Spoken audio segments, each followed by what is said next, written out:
Baliq burji. Tug'ilishdan oldingi sukunat.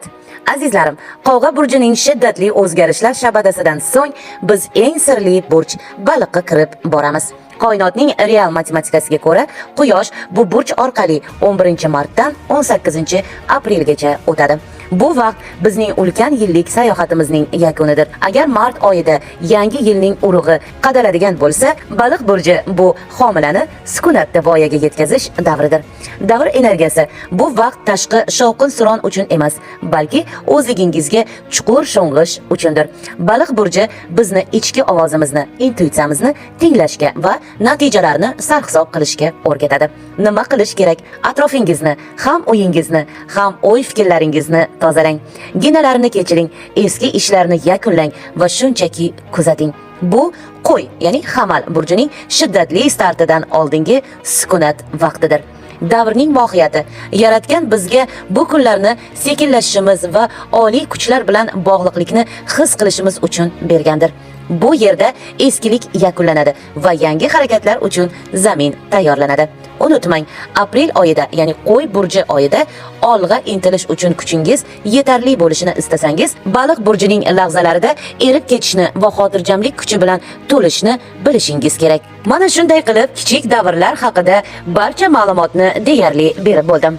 Ya'ni 13 burj, 13 burjning o'z davrlari va o'z ruhiyati, 13 burjning energiyalari ostida hayotingiz nimaga undaydi va qanday kechadi. Albatta, uni siz bilan individual holatda qanday kechishini yanada yaxshiroq bilish uchun o'z burjingizni aniq bilishingiz kerak va o'z burjingiz deganimda birgina burjni emas, aslida asosiy 3 ta burjingizni, ya'ni tana, jon va ruh. Bu haqida aytib o'tganman va burjlarga ko'ra bu oyga qarab, quyoshga qarab va tole yulduzingizga qarab belgilanadigan 3 ta asosiy burjingizni aniqlab olishingiz kerak va shunga ko'ra oyma-oy, kunma-kun, soatma-soat yillaringizni sozlab borishingiz kerak. Shundagina hayotingiz ravon, yorqin va natijada g'oliblikka olib keluvchi poydevorni qura olasiz. Vaqt bilan hamnafas bo'lishni unutmang. Haqiqiy vaqt mantig'iga obuna bo'ling.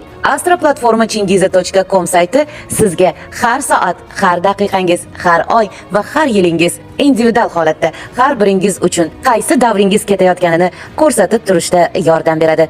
Albatta, har soatingiz, har kuningiz, har oy va yillaringiz qaysi davr, qaysi burjning ruhiyati ostida, qaysi energiyaning kuchi ostida o'tayotganini bilib, aniq va to'g'ri harakat qilishga odatlaning. Va bu harakatingiz albatta sizni yuksak, oliy darajalarga olib keladi.